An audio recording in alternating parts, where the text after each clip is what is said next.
TFA fam, how do you do? Hope you're all doing well. Going to continue the redraft talk. We just recorded the quarterback show. Going to get into the top 24 running back rankings, the way too early look.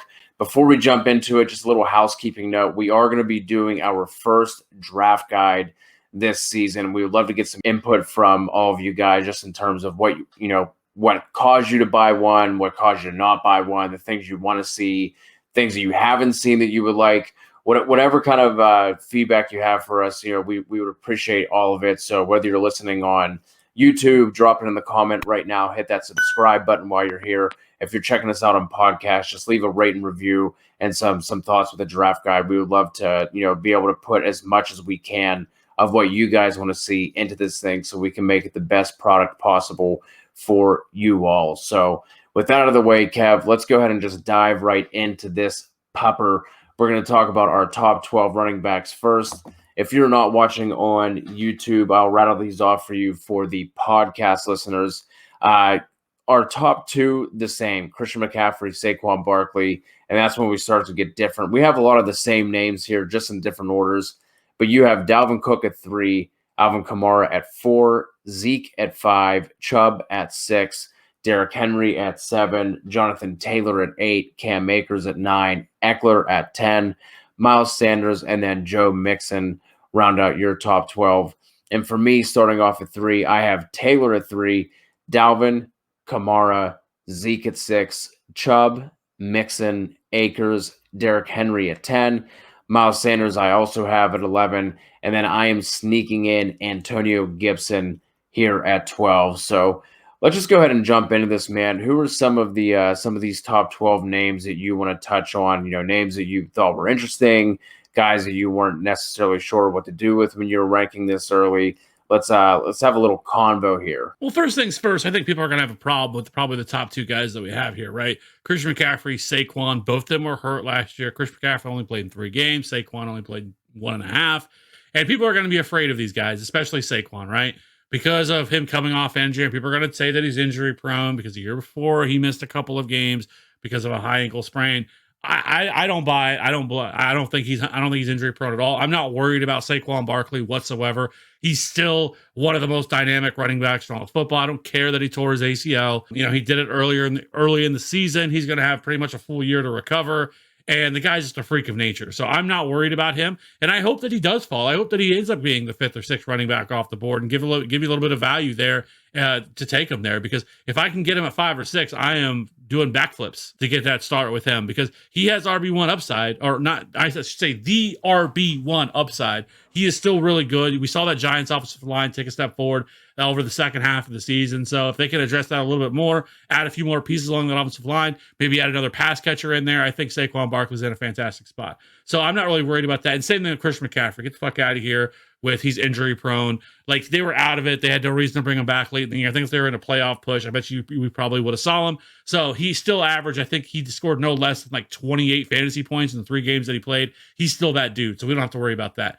I think Zeke is probably the most interesting name, at least in this middle tier that we both have, because he was kind of off and on last year, right? Because earlier in the year, he was good, and then he kind of it really looked like he had fallen off a cliff, and people were starting to question whether that he had anything left. Was he cooked? Was he toast because of all the touches that he's had? And then over the last part of the little last stretch of the season, he kind of picked it back up again. I do think with a healthy Dak Prescott, I think Zeke Elliott is still 100% fine. I do think there's a possibility that Tony Pollard gets a larger workload now moving forward in this offense. It ain't going to be huge. It's not going to be a 50-50 split. But I think it could be somewhere going to the 65% range, a little bit lower than what we're typically used to with Zeke Elliott, which could hurt him a little bit because we did see that Tony Pollard is really explosive and probably could be used more in the passing game and really a change of pace back there and could come closer to be a guy who's a little bit more fantasy relevant. But is that how you feel about Zeke? Yeah, I just think he's being a little undervalued right now.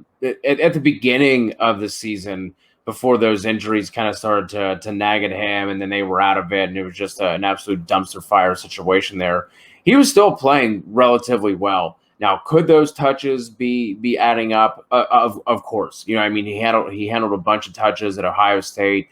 He's been a 300 plus touch guy basically every year that he's been in the NFL. And I don't necessarily think it would be a bad thing for Pollard to get a little bit more involved in the offense and, kind of keep him fresh, to use that cliche. But I mean, he's still going to be, this is still going to be a really explosive offense. We saw what, the potential that could be to the first 5 weeks before Dak got injured last year. And he's still going to be the red zone goal line back. I don't think that's going to be Pollard's cup of tea. So I still think Zeke probably has the majority of the touchdowns there in that backfield, which is, touchdowns, believe it or not, are worth points in fantasy football. So Zeke at 6, I'm good with that. You have him at 5. That's a spot, and I just think he's being slept on. And then if you're listening to this and you're in a dynasty league, he's just being absolutely criminally undervalued in dynasty. If you can go out and kind of get him on the cheap right now before a lot of the hype starts to pick up with this Cowboys offense, go and do that right now. Someone, Kev, I wanted to get your thoughts on, who we have both been haters of on this here show. I think last year you tried to plant a flag and said that Derrick Henry wouldn't even be an RB1.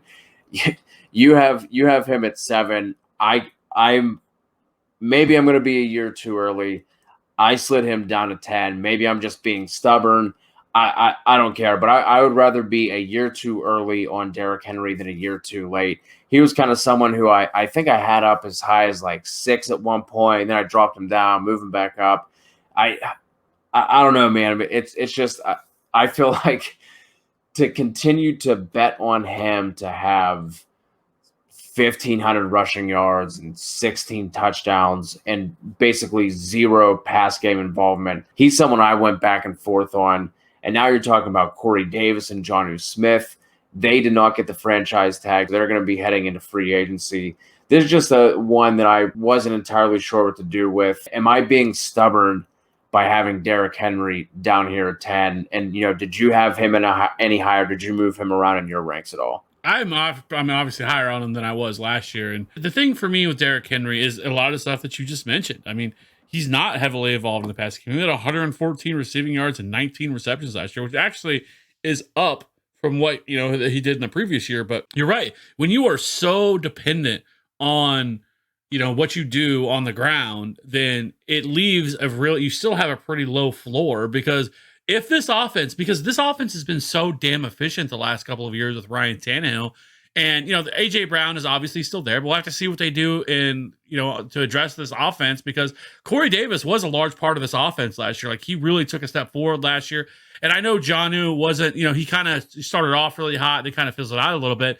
But if they don't really do anything to add anything to this offense, I think you should be a little bit concerned. The offensive line, lost some pieces as well. So I still think that Derrick Henry can be somewhat, what he is. But if he regresses at all, and from his 17 total touchdowns that he had last year, if he drops down to, let's say, 13, that is a huge shot to Derrick Henry, who has 0 pass catching upside. And so that's the problem. And that's kind of the same thing that we talk about with him. And that's why I know we're probably going to get a lot of hate in the comment section that, oh, you guys are so low on Derrick Henry. Because I know a lot of people look at Derrick Henry like he should be the first, second, or third running back off the board. And there is not a chance in fucking hell. I can't do it. That I can take Derrick Henry that high, because I just can't. And people are going to say, well, yeah, but what about Nick Chubb? Chubb's the same thing. Chubb is this.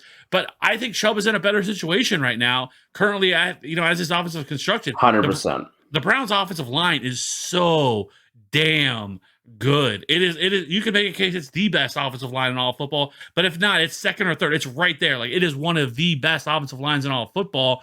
And I mean, Nick Chubb doesn't have the mileage that Derrick Henry does. Like, so the stuff that you brought up about the touch, like, he has had a massive workload. He had a massive workload in Alabama. He is 27 years old. Like, he's getting up there in that age apex. Like, people say it's 30. It's kind of getting to the point now where we're talking 28, 29. So he's not far off. Like, if he rushed for 1,100 yards and 8 touchdowns this year, it wouldn't surprise me one bit if that's what happens. And if that's what he does, for most running backs, that's a good year. That's not a bad year. But for him, with 0 pass catching upside, you are going to be screaming the blues about Derrick Henry if that's what happens. So I have no problem with having him where I have him. Like, and I could possibly move him down a few more spots. Like, I'm not I think he is, at this point, he is who he is. If he can hit that high benchmark again, he ain't rushing for 2,000 yards. It ain't happening, okay? It's not happening. So if he falls and he goes to 1,500 rushing yards and, like I said, like 13 touchdowns, that's going to hurt. That's going to hurt a lot. And people are going to overdraft him this year. People are going to draft him at number 2 or number 3 overall. And if you don't have pass catching work, I ain't messing with you. That high. If he's there, pick 8, 9, 10, something like that. Okay, fine. You want to talk yourself into it at that point? Fine. I don't got a problem with it. Because a lot of these guys are already off the board. But I ain't taking them in the top 5. No. Another one of these top guys I want to touch on before we move on to running backs 13 to 24. Maybe somebody else that we are also being stubborn with, someone we were on, for the past 2 years, Joe Mixon. I listened to the best ball show that you and the DFS DGen Nation boys have been doing, and when I heard you say that Joe Mixon was RB20, I truly can't believe that. It really doesn't make any sense to me. Again, maybe I'm just being stubborn. Talk to me about Joe Mixon, because my thoughts are they have to address that offensive line. They can't watch what just happened to Joe Burrow and not do something with that offensive line. Again, I'm jumping on the Joe Mixon train, but you had him a little bit lower. You had him at RB12. I had him a little bit higher. Am I being stubborn with Mixon? I don't think so. I think the upside's there for him. Like, if you look at his opportunity share last year was second among all running backs with 81.5% of the opportunities out of that backfield. Average 4.3 targets per game, pretty much 20 carries per game. Everything was right there for him. I don't think there's anything that you can really look back on. 428 rushing yards, and 138 receiving yards in those 6 games. 4 total touchdowns. He was not bad. He was not bad during that stretch, but then he got hurt with this phantom injury that I don't know if anybody really knows yet what happened to him, because nobody really talked about it, right? It really was never really reported all that much, exactly what he had and exactly what he was dealing with. It just kept being one of those week-to-week injuries, a lot like AJ Green the year before. But for me, no, I don't think so. But everybody's going to be scared away from Joe Mixon this year. Everybody's going to be really low on Joe Mixon. He can't stay healthy. He's a bust. He's a bust. He's a bust. He's still not that old. People talk about him like he's 25, 26 years old.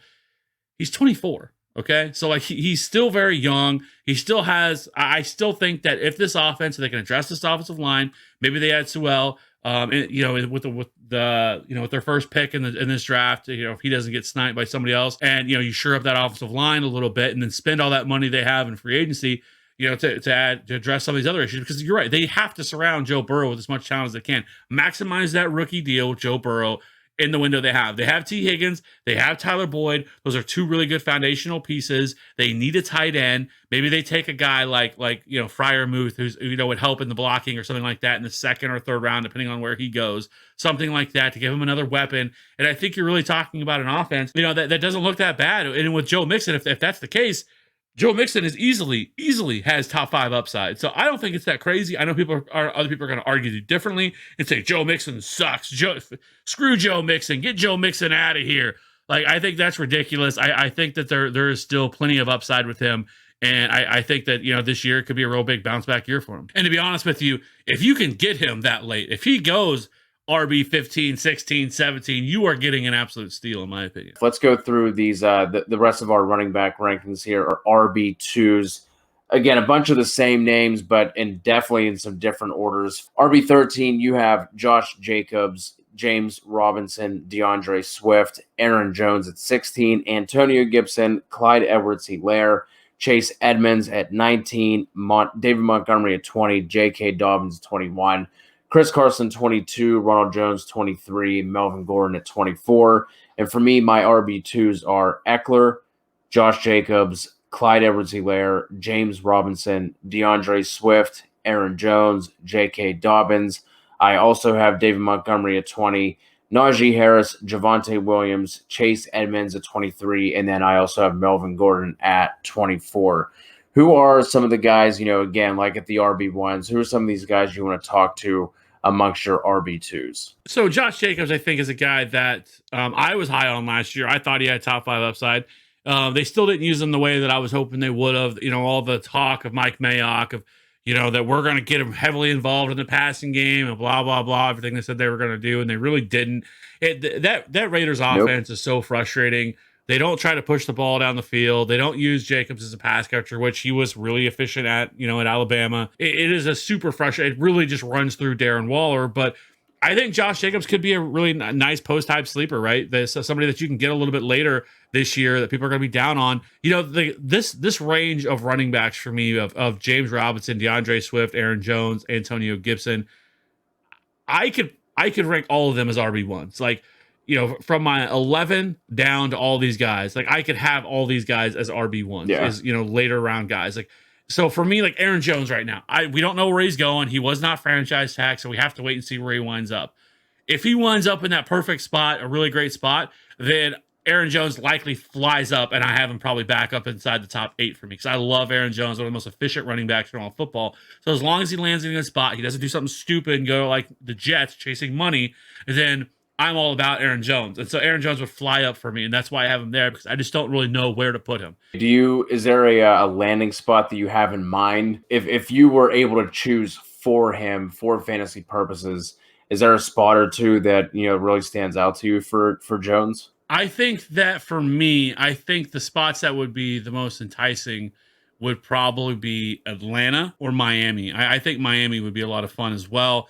Their offensive line definitely needs some work, but I think it's gotten better. This offense, like I'm not sold on Tua. I know some other people may or want to see another year of and give another opportunity. That's my biggest concern with Miami is that quarterback room with Tua. But regardless of that, like I still think it's a really good spot. We saw how good that all those running backs were last year behind that offensive line, right? Myles Gaskin looked really good, and you put Aaron Jones in that situation, I think he really shines. So I think that would be a good spot for him. Atlanta, I still think they have enough there with Calvin Ridley, with Julio Jones, and Hayden Hurst and Matt Ryan that this offense can still be a top 12 type offense on most weeks, and you insert Aaron Jones into that. I mean, look what Todd Gurley was able to do. Todd Gurley is not half the guy that Aaron Jones is in his career. So I think you put somebody like Aaron Jones there in this situation, I think he would really shine. So I like Aaron Jones there as well. So if he were to wind up there, then yes, a couple of those spots he goes right back up. So that's kind of why I got him there. But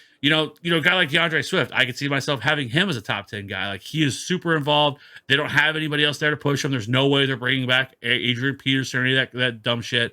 And they've the coach speak of, we're going to get him 25 touches a game. We're going to get him in space. We're going to do all this stuff with him. Like if that comes to fruition, he's a lock for a top 10 running back. So I can see myself moving him up a little bit. I've already talked a lot about Clyde Edwards-Helaire. He is being way undervalued. You can go listen to the second year running back show that we did on our podcast. If you're watching this on YouTube, we went over all the second year running backs. J.K. Dobbins is probably the guy that most people are going to have questions about because I know a lot of people are going to have him as a top 10 running back this year. I love J.K. Dobbins, the player. I don't have trust that they're going to utilize him. They're going to give him as many touches as people think that they're going to. He's still playing with Lamar Jackson, where Lamar Jackson's going to run a ton. And for whatever reason, he wasn't involved at all as a pass catcher. And that is the most concerning thing with me. And so he's not going to get that opportunities. Then it's tough for me to put J.K. Dobbins higher because I just think people are going to be overvaluing him versus where he should go. Like this is still a good offense. Now, the way things would change for me a little bit is if we find, if they do decide to invest him a little bit more, or if a guy like Gus Edwards were to move on and maybe he signs somewhere else. I think he's a restricted free agent, so some other team could sign him away. And if that happened and it was just J.K. Dobbins, maybe I would probably look to move him up a little bit. But I just don't think I can have him inside my top 12 because of that. Maybe I'll change my mind after some things, you figure out what happens with this offense.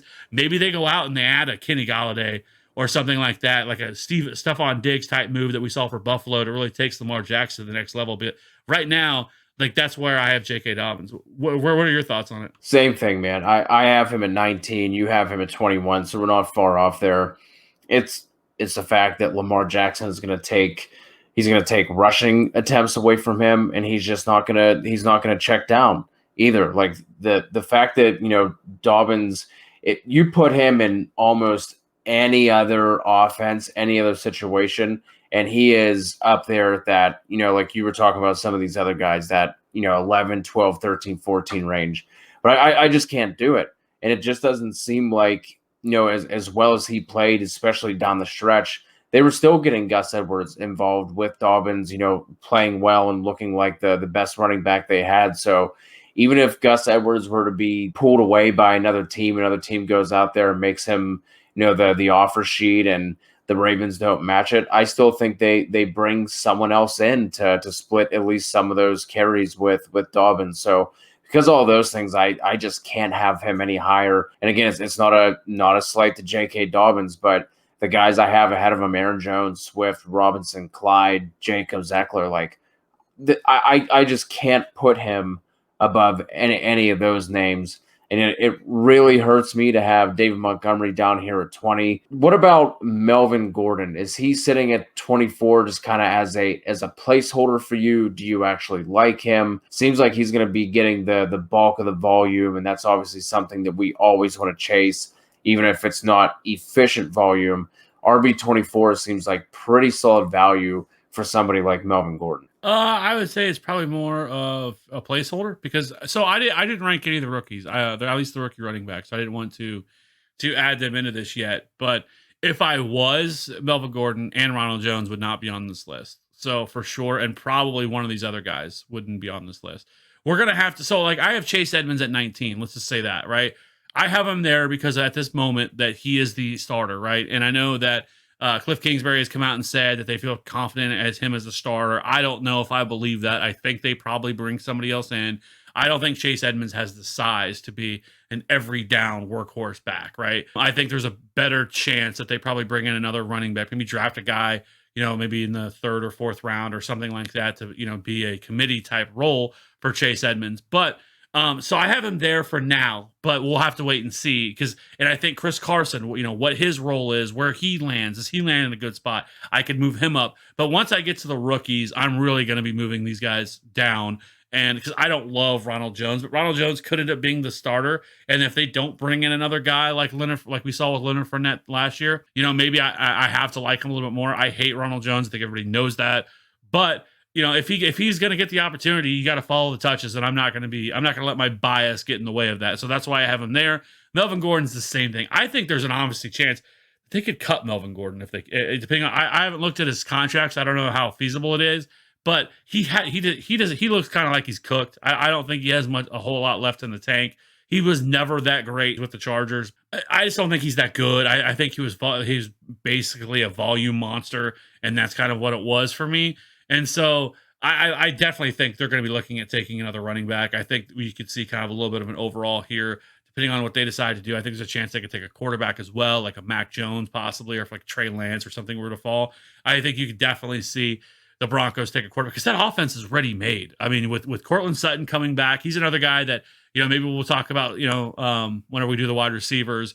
But Cortland Sutton's back, Jerry Jeudy, KJ Hamler is still there, Noah Fant, Albert O. Like this offense can be really, really good. Can Melvin Gordon be? Yeah, I think he can be okay. Like in best ball, he's going around like the 6th, 7th round. Not terrible. I think if you wanted to take him there as like your RB4, RB5 or something like that, depending on how your roster construction turns out for your team, I wouldn't hate it, but I wouldn't feel comfortable if he was my RB2. Let me put it that way. He'd better be my RB3 or RB4. Yeah, for sure. And I just looked real quick. $6.5 million dead cap if they were to cut him. But the Broncos do have, as of right now, recording this on the 9th, the Broncos do have the 9th most cap space. So not something they necessarily need to do, but could obviously upgrade from Melvin Gordon if they wanted to. So I think that is going to wrap up the early look at the top 24 running back rankings. Drop some comments. Let us know what you think, how far off we were, guys that you were surprised to see, that you didn't see, we thought we should have ranked. Drop some comments, get some conversation going. And again, the draft guide, any input, feedback you guys have, please let us know. We'd appreciate any input and any thoughts that you guys have on that, because like I said, we want to make this the best possible product for all of you guys. So until the next time, for Kev, for myself, for TFA, we'll talk to you all soon.